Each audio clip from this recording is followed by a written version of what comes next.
Your a Christian, you love Jesus, కానీ ఏంటో దేవునికి దగ్గర అవ్వలేకపోతున్నావు. ఎంత ట్రై చేస్తున్నా సరే నీ స్పిరిచువల్ లైఫ్లో రోజు రోజుకి దిగజారిపోతున్నావు. దీనికి కారణము ఇదే. Hey everyone, I'm Helen Catherine and welcome back to my channel. ఈరోజు బౌండరీస్ అనే టాపిక్ని మనం కంటిన్యూ చేయబోతున్నాం. If you're new to this channel, previous ఎపిసోడ్ని ఇక్కడ లింక్ చేస్తాను, గో చెక్ దట్ అవుట్. దాని తర్వాత ఈ వీడియో చూడండి so that you'll understand better. Today ప్రతి సింగిల్ క్రిస్టియన్కి కంపల్సరీగా ఉండవలసిన కొన్ని బౌండరీస్ గురించి మనం మాట్లాడుకుందాం. Let's go. Number 1, spiritual boundaries, ఆత్మీయ సరిహద్దులు. ఎస్ యూత్, మన స్పిరిచువల్ లైఫ్లో కూడా మనం సరిహద్దులు పెట్టుకోవాలి. ఇన్ఫ్యాక్ట్ ఇది చాలా చాలా ఇంపార్టెంట్. చూడండి, ఎప్పుడైతే జీసస్ని మన సొంత రక్షకుడుగా మనం అంగీకరిస్తామో ఆ రోజు నుండి జీసస్ బికమ్స్ అవర్ నెంబర్ 1. మన హృదయంలో, మన జీవితంలో మన ప్రాధాన్యత ఎవరు అంటే జీసస్. ఆ మొదటి స్థానం ఎవరికి అంటే జీసస్కే. అయితే మీరు జీసస్కి ఇచ్చిన మొదటి స్థానాన్ని దోచుకోవడానికి సాతాను మీ జీవితాంతం అంతా కూడా వాడు ట్రై చేస్తూనే ఉంటాడు. దేని ద్వారా అంటే మంచి వాటి ద్వారానే, like social media, friends, education, job, business, family. కానీ they do not deserve the first place in your heart. మీ హృదయంలో మొదటి స్థానము వీటిలో దేనికి ఇవ్వకూడదు. స్పిరిచువల్ బౌండరీ ఆర్ ఆత్మీయ సరిహద్దు అంటే ఏమిటంటే మీ హృదయంలో మీరు జీసస్కి ఇచ్చిన మొదటి స్థానాన్ని ఏది కూడా దోచుకోకుండా సరిహద్దు పెట్టడము, బౌండరీ వేయటము, లిమిట్ పెట్టడం. అంటే రిలేషన్షిప్స్ అనుకోండి ఇంతవరకే, ఫ్రెండ్స్ అనుకోండి ఇంతవరకే, వ్యాపారం or job whatever it is ఇంతవరకే అని ఒక లిమిట్ పెట్టడాన్ని స్పిరిచువల్ బౌండరీ అంటారు. ఇంగ్లీష్లో spiritual boundary is a line that you draw to make sure no one and nothing replaces Jesus as your number 1. ఒకసారి ఒక యూత్ మీటింగ్లో Q&A జరుగుతుంది అండ్ ఒక యవనస్తుడు లేచి పాస్టర్ అని ఒక క్వశ్చన్ అడిగాడు.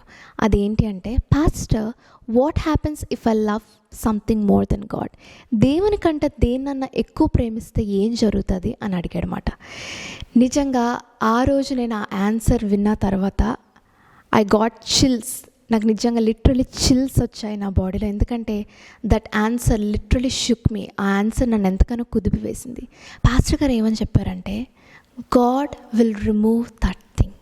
దేన్నైతే నువ్వు దేవుని కంటే ఎక్కువగా ప్రేమిస్తున్నావో దేవుడు దానిని తీసివేస్తాడంట. అప్పుడు వెంటనే పరిశుద్ధాత్మ దేవుడు ఆయన వాక్యంలో ఒక వచనం నాకు జ్ఞాపకం చేశాడు. అది ఏంటంటే, your God is a jealous God. నీ దేవుడు రోషము కలిగిన దేవుడు. ఇదేదో దేవుడు స్వార్థంతోనో లేకపోతే నీ పైన కోపంతోనో లేకపోతే కంట్రోలింగ్గా ఉండడానికో దేవుడు చేసేది కాదు. He does it to protect you. నిన్ను కాపాడటానికే దేవుడు ఇలా చేస్తాడు.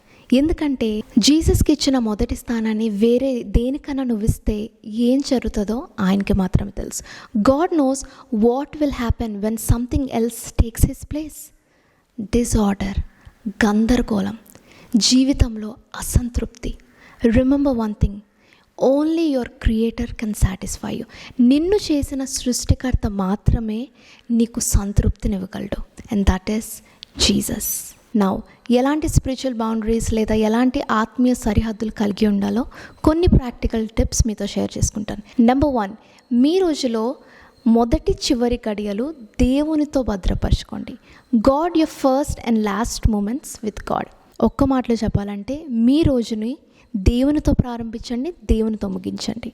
ఉదయాన్నే లేవగానే ఫోన్కి బదులు బైబిల్ అండ్ ప్రేయర్, ప్రార్థన వాక్యంతో ప్రారంభించండి.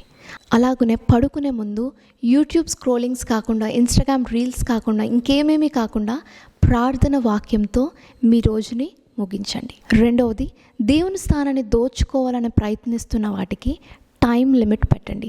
Set time limits on things that are trying to replace God. ఒకసారి జీసస్ మార్తాతో అంటారు కదా, మార్తా మార్తా, నువ్వు అనేక విషయాల గురించి వరి అవుతున్నావు, అనేక విషయాల గురించి చింతిస్తున్నావు, అనేక విషయాలతో నువ్వు సమయం గడుపుతున్నావు, బట్ ఒకే ఒకటి అవసరము. Only one thing is needed. చాలామందికి it's social media, Instagram, Facebook, YouTube. Social మీడియాయే దేవుని స్థానాన్ని మీ నుండి దొంగిలించడానికి ప్రయత్నిస్తే I suggest keeping app timers. App timers అనే ఆప్షన్ మీ ఫోన్లో ఉంటుంది.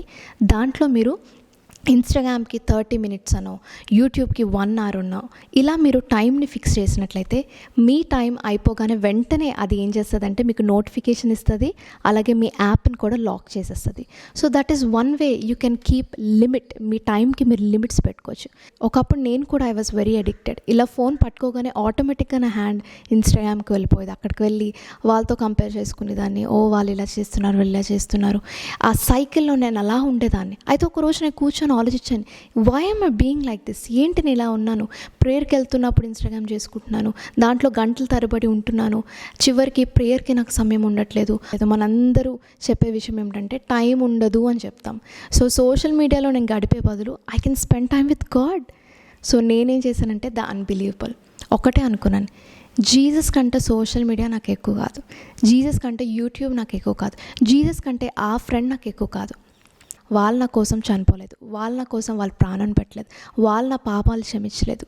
Jesus is the most important person in my life అని చెప్పి ఇన్స్టాగ్రామ్ డీయాక్టివేట్ చేశాను.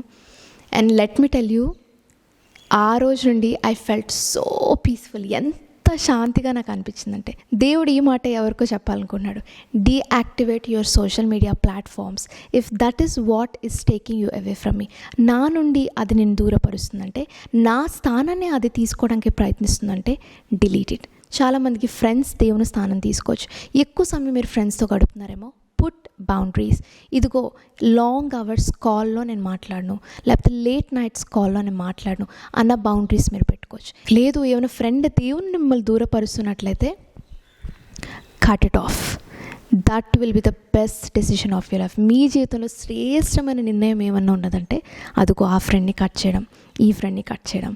లేకపోతే మంచి ఫ్రెండ్స్ అయి ఉండొచ్చు, కానీ ఎక్కువ మీ సమయాన్ని వారితో గడిపినట్లయితే సరిహద్దులు పెట్టుకోండి, బౌండరీస్ పెట్టుకోండి. Third thing, the most important thing ఏంటి అంటే దేవునితో మీ సమయాన్ని ఫిక్స్ చేసుకోండి. Schedule your time with God like it's a non negotiable. చూడండి, మన జీవితంలో మనం చాలా విషయాలు ప్లాన్ చేసుకుంటాం. రేపు మ్యారేజ్ అంటే night outfit, everything we plan it. చాలామంది బిజీ పీపుల్ రాత్రి వాళ్ళు డేని ప్లాన్ చేసుకుంటారు. ఓకే, ఈ టైంకి నేను ఈ పని చేయాలి, ఈ టైంకి ఈ ప్రాజెక్ట్ సబ్మిట్ చేయాలి, అలా అన్నీ రాసుకుంటారు. కానీ ఆ ప్లానింగ్లో చూస్తే దేవునికి ఇవ్వాల్సిన సమయం మాత్రం వాళ్ళు ఫిక్స్ చేసుకోరు. So today youngsters, the most important thing that you can do in your single life, me single లైఫ్లో ద మోస్ట్ ఇంపార్టెంట్ థింగ్ ఏమన్నా ఉన్నదంటే spending intentional time with God. దేవునితో ఉద్దేశపరమైన సమయం గడపడం. అది ఎలా మీరు చేయగలరంటే సెట్ ఎ టైం. నేనైతే పర్సనల్గా ఆఫ్టర్నూన్ 3 to 4 దేవునితో సమయం గడపడానికి ఫిక్స్ చేసుకున్నాను. సో ఆ 3 to 4 నాకు ఏ పని వచ్చినా సరే, వెదర్ షాపింగ్ ఆర్ స్టడీయింగ్ ఆర్ ఏది వచ్చినా ఆ టైం నేను మిస్ చేయకుండా ఎలాగైనా నేను దేవునికి ఇస్తాను. ఒకవేళ అది ఎమర్జెన్సీ పని అయితే మార్నింగ్ అన్నా ఈవినింగ్ అన్నా ఏదో ఒక టైంలో 1 hour మాత్రం దేవునికి నేను కంపల్సరీ ఇవ్వడానికి నా సాయి శక్తుల గాడ్స్ హెల్ప్తో నేను ట్రై చేస్తాను. So youth, I'm asking you, దేవునితో మీరు గడిపే టైంని మీరు ఫిక్స్ చేసుకున్నారా? లేదంటే ఐ హైలీ రికమెండ్, మీరు కాలేజ్ స్టూడెంట్ అయితే, if you're someone going to job, చాలా బిజీ పర్సన్, ఇంటికి లేట్గా వచ్చేవారైతే 10 minutesతో స్టార్ట్ చేయండి, 10 నిమిషాలతో స్టార్ట్ చేయండి. ఈ 10 minutes దేవునితో ఇంటెన్షనల్గా, అంటే ఉద్దేశపరంగా, దేవా నాకు 24 గంటలు ఇచ్చావు, ఈ 24 గంటల్లో 10 నిమిషాలు నీకు ఇవ్వడం ఎక్కువ ఏం కాదు. 10 నిమిషాలు నీతో స్పెండ్ చేయడం, it is the least that I can do. కాబట్టి యూత్, స్టార్ట్ టుడే 10 minutes. ఏదైనా మీరు కాలేజ్ నుంచి వచ్చిన టైం 6:30 అయితే 8 to 8:10 ఫిక్స్ చేసుకోండి. ఆ 10 నిమిషాలు యేసయ్యతో మాట్లాడండి. ఆ 10 నిమిషాలు ఆయన వాక్యాన్ని చదవండి. ఆ 10 నిమిషాలు జస్ట్ జీసస్తో అలా కూర్చొని ఆయన ప్రెజెన్స్ని మీరు ఆహ్వానించండి. ఆ 10 నిమిషాలు జీసస్ని మీరు వర్షిప్ చేయండి. సో ఈరోజు నేను చెప్పిన ఈ 3 స్పిరిచువల్ బౌండరీస్, ఈ 3 ఆత్మీయ సరిహద్దులు మీ జీవితంలో కనుక మీరు ఇంప్లిమెంట్ చేసుకుంటే దేవునితో మీకున్న సంబంధం ఎంతగానో గ్రో అవుతుంది. అలాగనే దేవునికి మీ హార్ట్లో ఉన్న ఫస్ట్ ప్లేస్ని సాతాను కదల్పలేడు. He can not touch it. And that's it for today's video. నా నెక్స్ట్ వీడియోలో ప్రతి సింగిల్ క్రిస్టియన్కి ఉండవలసిన సెకండ్ బౌండరీ గురించి మాట్లాడబోతున్నాను. So you don't want to miss it. ఈ వీడియో ద్వారా మీరు బ్లెస్ అయినట్లయితే కామెంట్స్లో రాయండి, Jesus has the first place in my heart. నా హృదయంలో మొదటి స్థానం యేసయ్యకే అన్న కామెంట్ మీరు రాయండి. And I'll meet you in my next video. Bye.